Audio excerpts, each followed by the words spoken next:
Preamble. ये book हम लक्ष्मीकांत को कवर कर रहे हैं। इसमें बहुत सारी टर्मिनोलॉजीज़ हैं, सबको कवर करेंगे एक एक करके। सबसे इम्पॉर्टेंट हिस्सा इस वीडियो के लास्ट में है, जो कि हम इस चैप्टर से रिलेटेड पिछले 20 सालों में हर एग्ज़ाम में जो भी क्वेश्चंस आए हैं सबको डिस्कस करेंगे।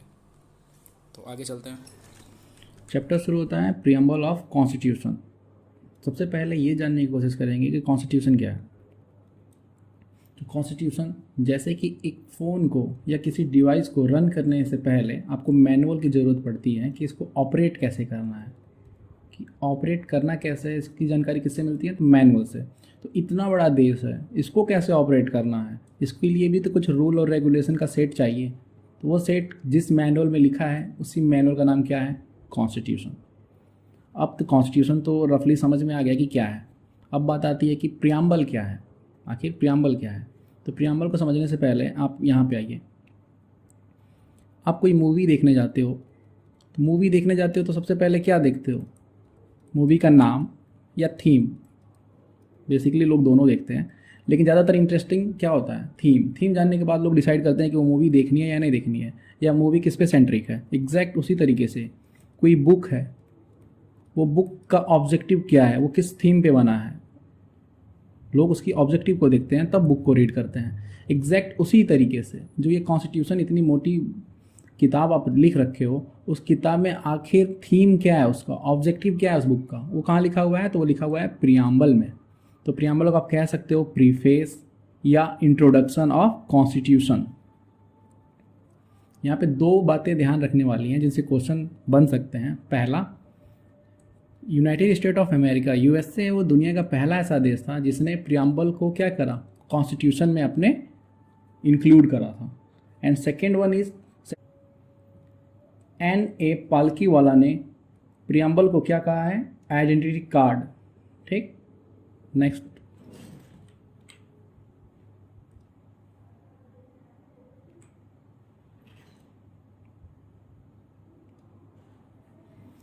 अब आप समझ गए कि प्रियम्बल क्या है। अब आप देखेंगे कि टेक्स्ट ऑफ प्रियम्बल क्या है, कि कैसे लिखा हुआ है। टेक्स्ट में आखिर लिखा क्या है प्रियम्बल के? आखिर कुछ तो लिखा गया होगा, तो क्या लिखा है? एक्चुअल में कुछ ऐसा लिखा हुआ है जो नीचे मैं दिखा रहा हूँ, क्रसर जहाँ है मेरा, ये एक्चुअल में ऐसा प्रियम्बल लिखा हुआ है। पूरा प्रियम्बल रटने की कोई ज़रूरत नहीं है। मेजॉरिटी ऑफ क्वेश्चन सिर्फ और सिर्फ कुछ वर्ड्स से आते हैं, जैसे कि जस्टिस, लिबर्टी, इक्वालिटी, फ्रेटर्निटी। ये जो वर्ड हैं इनसे क्वेश्चन मेजरली आता है। कैसे? क्योंकि प्रियम्बल में वही बात की जाएगी जो पूरे कॉन्स्टिट्यूशन का थीम होगा। तो पूरे कॉन्स्टिट्यूशन में किस चीज़ के बारे में सेंट्रिक है? तो जस्टिस दिलाना है। तो कैसे जस्टिस दिलाना है? तो सोशल जस्टिस हो, इकोनॉमिकल जस्टिस हो, पॉलिटिकल जस्टिस हो, सारी चीज़ें आगे बताई गई हैं कैसे हैं। यहाँ पे बस इतना याद करना है कि कितने तरह की जस्टिस है। तो 3 तरह की जस्टिस है। क्वेश्चन सीधा आता है कि कितने तरह की प्रियम्बल में जस्टिस की बात की गई है, तो 3 टाइप्स की जस्टिस की बात की गई है। दूसरा क्वेश्चन, लिबर्टी। तो कितने तरह की लिबर्टी है? थॉट की लिबर्टी है, एक्सप्रेशन की लिबर्टी है, बिलीव, फेथ, वर्कशिप। इसका मतलब है कि कुल मिला के कितनी लिबर्टी हैं? तो 5 तरह की लिबर्टी की बात की गई है। और आगे बढ़ेंगे तो कुछ इक्वलिटी की बातें भी हैं। तो इक्वलिटी किसकी? तो स्टेटस की और अपॉर्चुनिटी की।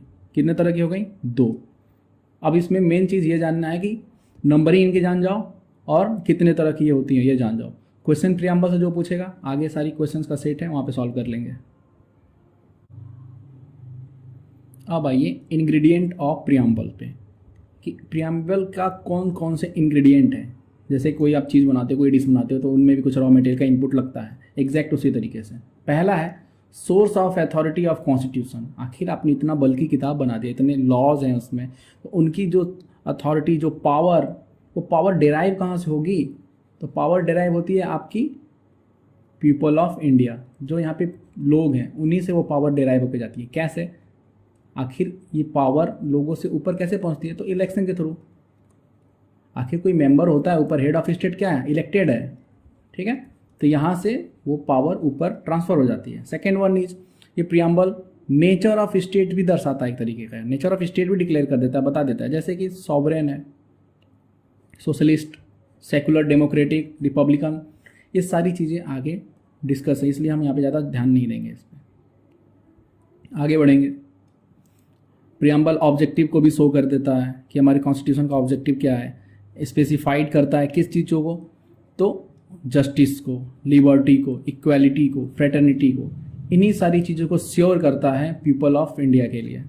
जो भी लोग यहाँ पे रह रहे हैं, जो यहाँ पे नागरिक हैं, उनके लिए ये सारी चीज़ें क्या करता है, सिक्योर करता है। आगे आप देखो, प्रियम्बल को अडॉप्ट किया गया था, डेट ये कुछ लिखा हुआ है 26 नवंबर 1949। आगे बढ़ेंगे। आगे की वर्ड इन प्रियम्बल्स, आखिर जो प्रियम्बल है ना, उसमें कुछ की वर्ड्स है जो मैंने ऊपर बताया था कि आगे बताएंगे, वो यहाँ पे आ गया। जैसे कि सॉवरेनिटी, सॉवरेन, आखिर सॉवरेन होता क्या है? सॉवरेन का सीधा सा मतलब होता है कि डिपेंडेंसी किसी के ऊपर ना हो, ना ही डोमिनियन हो आप किसी के, ठीक है। आप क्या एक तरीके के इंडिपेंडेंट हो, फ्रीडम हो, आप एक तरीके के फ्री हो अपने डिसीजन या अपने अफेयर्स को मैनेज करने के लिए। जैसे आपने कॉमनवेल्थ का नाम सुना होगा। कॉमनवेल्थ उन कंट्रीज़ का ग्रुप है जिस पे एक समय ब्रिटिश राज करते थे, ठीक है। ब्रिटिश जाने के बाद उनका एक ग्रुप बना जो कि एक तरीके का पॉजिटिव सिंबल या कह लो, या पॉजिटिव वाइब देने के लिए ऐसा कुछ किया गया। इंडिया उसको साइन किया हुआ है। इसका ये मतलब नहीं है कि जो क्राउन है ना, वो हेड है इंडिया का, ठीक। इंडिया अभी भी पूरी तरीके से क्या है, फ्री है। किस चीज़ को मैनेज करने के लिए? तो अपने डोमेस्टिक अफेयर्स को और अपने फॉरेन अफेयर्स को मैनेज करने के लिए पूरी तरीके से फ्री है। डेट्स वाई हम क्या यूज करते हैं, सॉवरेन है हम, ठीक है।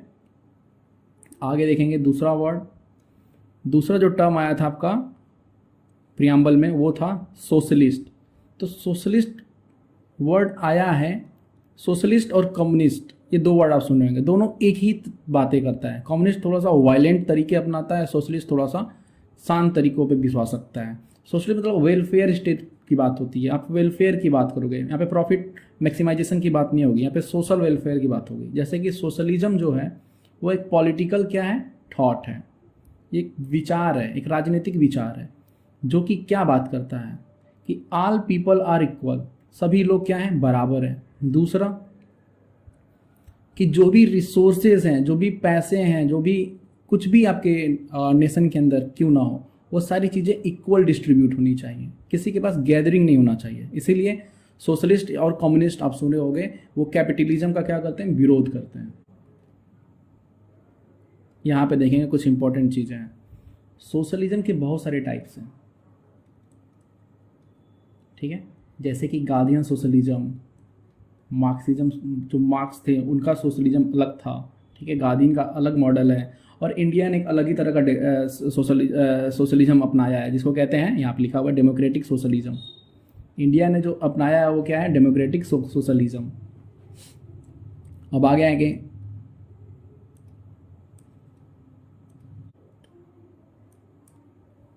अगला टर्म आया था प्रियम्बल में हमारे, सेकुलर। सेकुलर का सीधा सा मतलब होता है कि जो इंडिया, जो कि एक स्टेट है, उसका अपना कोई ऑफिशियल क्या नहीं होगा, रिलीजन नहीं होगा। क्यों? क्योंकि हमारे कॉन्स्टिट्यूशन में साफ साफ इन आर्टिकल्स का जिक्र है। आर्टिकल नंबर 25 से आर्टिकल नंबर 28, आप लास्ट में मैं दिखाऊंगा। आर्टिकल 25 से लेकर 28 सिर्फ और ये बात करता है कि हम आप यहाँ पे अपने जो रिलीजियस अफेयर्स हैं उसको मैनेज करने के लिए फ्री हैं, ठीक है। इसलिए हमारे स्टेट का कोई रिलीजन नहीं होगा, सभी लोग यहाँ पे रहते हैं, इसलिए हमारा कोई, हम मिक्स हैं। फोर्थ वर्ड आया था डेमोक्रेसी। डेमोक्रेसी का सीधा सा मतलब है रूल बाय पीपल। अब लोगों द्वारा शासन कैसे होगा, या तो डायरेक्ट होगा या इनडायरेक्ट होगा। डायरेक्ट कैसे होगा, जब लोग डायरेक्टली इंटरफेयर करते हैं, डायरेक्टली पार्टिसिपेट करते हैं डेमोक्रेसी में, ठीक है। जैसे कि स्विट्जरलैंड इसका बहुत अच्छा एग्जांपल है। दूसरा इनडायरेक्ट, इनडायरेक्ट जैसे अपना देश है, हम क्या करते हैं, यहाँ पे नॉमिनेट करते हैं, हमारा रिप्रेजेंटेटिव होता है, ठीक है। तो इसे कहते हैं इनडायरेक्ट डेमोक्रेसी। और हाँ, यहाँ पे और सारे वर्ड्स दिखेंगे आपको, इनको हम बाद में डिस्कस करेंगे। जैसे रेफरेंडम क्या होता है, इनिशिएटिव क्या होता है, रिकॉल क्या होता है, प्लेबिसाइड क्या होता है। आप सुने होंगे जम्मू एंड कश्मीर में जब यूएन में मामला गया था तो प्लेबिसाइड, हाँ, यूनिवर्सल एडल्ट फ्रेंचाइज, मतलब कॉमन सी बात है, वोटिंग होती है 18+ या 18 से ऊपर के जो लोग होते हैं वो राइट टू वोट का लाभ उठाते हैं, जिसमें क्या होता है, कोई डिस्क्रिमिनेशन नहीं होता है, एक पर्सन मतलब एक वोट। अब आगे आओ, यहाँ पे वर्ड दिख रहा होगा आपको रिपब्लिक, ये प्रियम्बल का ही वर्ड है। रिपब्लिक मतलब कि एक तरह की डेमोक्रेसी है जहाँ पे हेड ऑफ द स्टेट जो होता है वो इलेक्टेड होता है। क्या होता है? इलेक्टेड होता है, हेरिडेटरी नहीं होता है, कोई वंशागुणत नहीं चलेगा वहाँ पे। वहाँ कोई राजा राजा का बेटा ऐसा कोई सिस्टम नहीं है वहाँ पे। वहाँ पे सारी चीज़ें क्या होंगी? इलेक्ट होंगी, कोई क्राउन रूल नहीं कर रहा होगा वहाँ पे।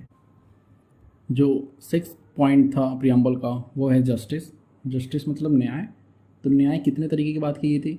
3 तरीके की। सोशल न्याय था, सोशल जस्टिस कह लो, इकोनॉमिकल जस्टिस और पॉलिटिकल जस्टिस। अब ये जो जस्टिस है वो किसी भी तरह का डिस्क्रिमिनेशन ना करना चाहिए। क्यों? क्योंकि वो यह ना देखे कि मेल है कि फीमेल ने ये काम किया है, दोनों को बराबर सज़ा मिले। वो कोई जात पात ना देखे, ठीक है, कास्ट और रिलीजन ना देखने लगे, इकोनॉमिकल बेसिस ना देखने लगे, अंबानी करें या कोई रोड चलता आदमी, दोनों को सेम सज़ा मिले। यहाँ पे दिखता है आपको बैंडेज, ब्लैक बैंडेज। क्यों? क्योंकि वो देखे ना। देखने का मतलब क्या होता है? आर्टिकल नंबर 14 क्या कहता है? कि सभी लॉ के आगे क्या है? इक्वल है। ठीक है,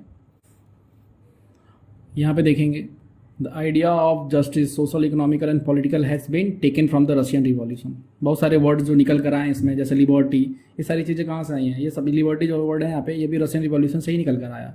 लिबर्टी पहले भी बता चुके हैं, फ्रीडम, लिबर्टी का कॉमन सब जब भी आया वर्ड तो फ्रीडम समझ लें, थोड़ा सा माइन्यूट अंतर है लेकिन वो मेंस में जाके है।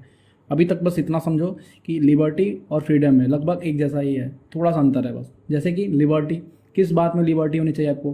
कि कोई फोर्सफुली आपको कंट्रोल ना कर रहा हो, आपके जो एक्शंस हैं ना उसमें किसी का कंट्रोल ना हो, ना ही आप किसी के इन्फ्लुएंस में आके वो काम कर रहे हो। ठीक है, 8वां जो वर्ड था वो था इक्वालिटी। यहाँ पे आप फिगर देख सकते हो, जो फोटो काफ़ी अच्छे तरीके से एक्सप्लेन कर रहा है इसको। इक्वालिटी जो कि आर्टिकल नंबर 15 में भी लिखा है। इक्वालिटी किसका? तो आप प्लेस ऑफ बर्थ से कोई आपको ना नुकसान हो ना फ़ायदे हो, आपका सेक्स क्या है, मेल हो फीमेल हो, उससे कोई फ़र्क ना पड़े, इक्वालिटी फिर भी मिले, कास्ट और रेस से कोई मतलब ना हो। ठीक है, ये सारी चीज़ें इक्वालिटी बात करती है। जैसे कि आप फंडामेंटल राइट्स पढ़े होगे, इक्वालिटी बिफोर लॉ, आर्टिकल 14 कहता है। आर्टिकल 15 ये कहता है कि आपके साथ कोई डिस्क्रिमिनेशन नहीं होगा किसी भी ग्राउंड पे, चाहे वो रिलीजियस हो, रेस के हिसाब से हो, कास्ट हो, सेक्स हो, प्लेस ऑफ बर्थ हो, किसी भी हिसाब से नहीं होना चाहिए। फिर 16 आर्टिकल ये कहता है आपका कि इक्वलिटी ऑफ अपॉर्चुनिटी हो। ठीक, 17 ये कहता है कि अबॉलिशन ऑफ अनटचेबिलिटीज़ हो जाए। 18 ये कहता है कि एबॉलिशन ऑफ टाइटल्स, जो आर्टिकल 18 एबॉलिशन ऑफ टाइटल्स की बात करता है। अब आप आगे चलेंगे, यहाँ पे देखो आर्टिकल 39 आया, इसमें बहुत सारे आर्टिकल्स हैं जो इंपॉर्टेंट है। आर्टिकल 39 कहता है equal pay for equal work. Fraternity आपको मालूम ही, अगला वर्ड आया था प्रियम्बल में, फैटर्निटी। फैटर्निटी कुल मिलाकर आपका ब्रदरहुड को प्रमोट करने की बात करता है। ठीक है, यहाँ फिगर आप देख सकते हो।